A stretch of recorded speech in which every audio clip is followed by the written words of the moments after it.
This is the first time I've ever done this in an interview. To be the lead in The Color Purple is no small feat. So I want to ask you, if you could go back and give your 15-year-old self a piece of advice, what would it be? I still think about that question. I still think about that question.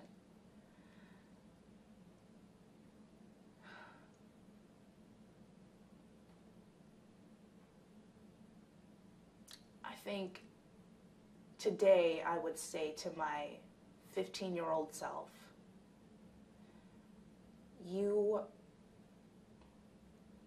will endure a lot of noise, a lot of opinions, a lot of people putting their perception on you. But know that you are truly loved and you're truly supported and that you're somebody's. And that's all you need. Tell me about finding out that you got this role. How exciting was it? And who did you share that news with first? And a lot of other actors on this tour will tell you that when you're in New York, sometimes you can be called back for like the umpteenth audition for another show and you're so sure that you're so close and you're going to get that show. And I was getting ready for a conference in Singapore, and my agent called me and said, before you go, do you have time? Because The Color Purple would like to call you in to audition for Nettie. This was last July.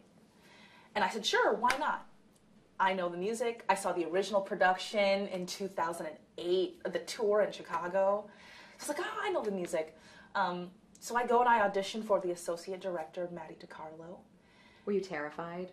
I wasn't because I have actually worked with Nettie in a past production when he was a stage manager. So I was very excited, little nervous, because I was like, but I was so, I was very excited mostly. So I did the material, and I found out about 4 days later that they wanted me to do a callback. I said, oh, amazing. So I go in, and John Doyle's there. And I was, I had never met John Doyle. I didn't know what he looked like. And he had me do the material. But one of the things that really popped for me, that made my heart soar in that audition, was he asked me about my work with the Ubuntu Theater Project, which is the show, the theater company here in Oakland. He said, tell me about the Ubuntu Theater Project. And I told him how I did this one-woman show, and we took it to the Alameda Juvenile Detention Hall. We took it to the Eugene O'Neill Tow House. We did it in an art gallery. And I was like, wherever there is a Nettie in me, I feel like she's coming out. Yeah. And so I found out that I got the part while I was in Singapore. There was a time difference, and I actually had to keep it in a little bit because of the time difference. They left a voicemail, and then I had to tell my family the next day, but the first person to find out was my fiance. What did you say? I said that The Color Purple would like to cast me in their Broadway national tour of Nettie, and that's what happened. I'm still like, I can't believe it, and I had to completely let go of those other shows that I thought I was going to be cast in, and I was like, no, they're going to take a chance on me. They're certain of me, and I don't need to do the umpteenth audition with them. And I'm very grateful. How good did that feel? How great did that feel? It still feels good. Sometimes I wake up, or I finish a show, or we're doing the last number, and I think to myself, what a privilege it is to tell this story. I'm so grateful. I've been training for many years, and last night I was just wondering, like, I was picturing my 15-year-old self who didn't even know if she wanted to do theater, just like sitting in the audience, like watching me. Yeah, I'm so grateful, and I'm also so grateful to be in an environment where it's so supportive, because I think oftentimes in theater there can be a lot of, just a lot of, you know, trying to do one-upping, or just a lot of judgment. And I truly feel like wherever that lives, it doesn't make its way to the stage, not in my periphery. Yeah. And I try to keep that away. As Leia Salonga would say, all the backstage BS, keep it off, and live in the story. And so it's in those moments of truth where I'm able to have this reflection of like, man, I am here. I'm here. And whoever it is, you know, John Doyle, God, keep me for as long as you want me. Use me up. Let's tell the story. Yeah. How excited are you to be here? I have only been in San Francisco for like a day, and it was back in 2014 when I was doing a project with the Ubuntu Theater Project, which is a theater company in Oakland. And so my parents came and we just took an excursion in San Francisco. So now I'm so grateful to kind of be living in San Francisco. And also, this is the longest city that we've been in since the tour started in September. So, are you going to put down some roots here and really get to know the city a little bit? I hope so. I have some roots here. I have some family that lives in town. So hopefully they can take me around and show me, you know, a lot of the local places to eat, instead of just like the strictly touristy things to do, because I've done a lot of that. This is a story that was set, I think, in the 30s. Is that right? Mm-hmm.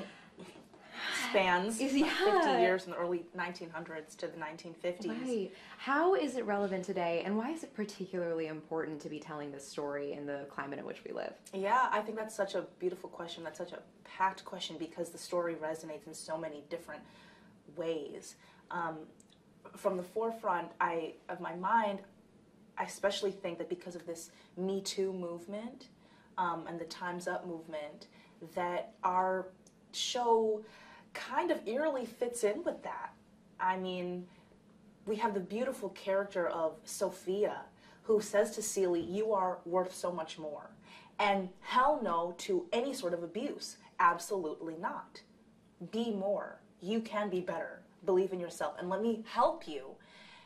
And that's a part of Celie's journey, like it is for so many women. What is the seed that gets planted so that it can ultimately continue to grow and grow in a person's mind?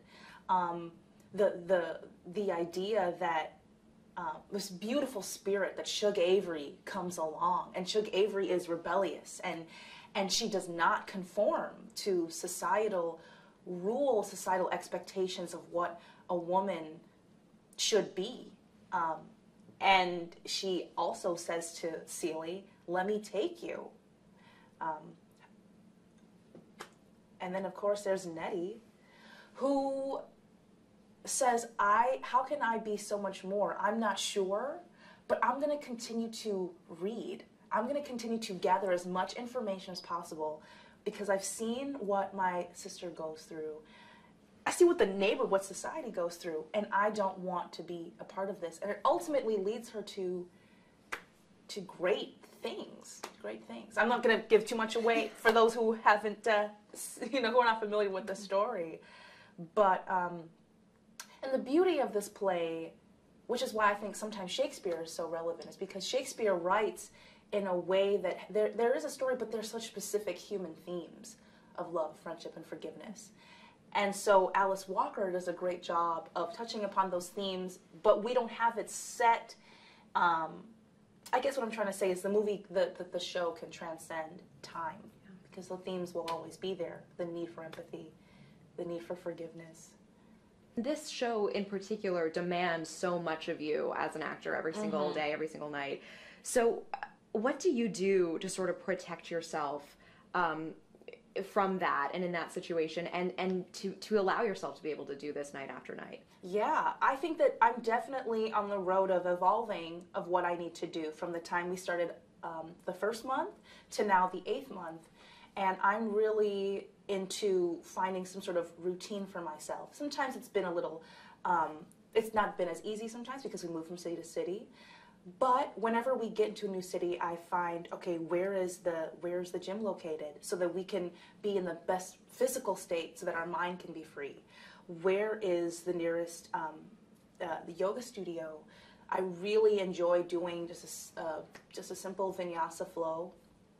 A lot of people are into like yoga with abs, yoga with the arms and things like that. But I'm like, no, I just need like a good 1 hour flow. Sometimes if we're given time like here in San Francisco, I'm like, what shows are playing so that I can be re-inspired? We saw a Cirque du Soleil show, in Tampa. And it was so cool to see a show with performers that had nothing to do with what we had to do. And just to see them live and slay and live in their best life. And of course, you know, gotta keep in contact with family. I am also planning a wedding while doing this. So that is a beautiful thing to like also keep me grounded and remind me that even though we live in this tour, that there are other things that are in our real lives. That so it can be so easy to just stay in this bubble. Does that kind of get to that? Yeah, absolutely. At the end of the show, I mean, do you just feel absolutely like wrung out and just like drained, or do you feel energized? Like, what is that experience like when you leave it all up on that stage? I would say for the most part, I do feel, as soon as we get off stage, I do feel like I'm tired, to be honest with you, because the mental journey of where we have to go, the show is demanding, emotionally, and vocally.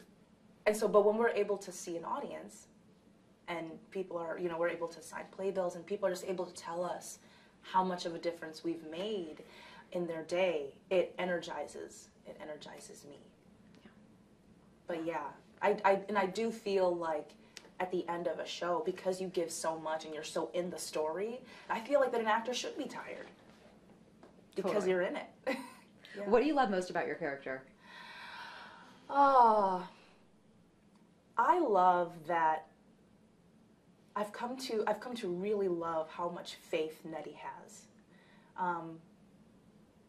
There's so much gunk that she's surrounded in, and there's so much upheaval that she has to go through, and she doesn't complain about it.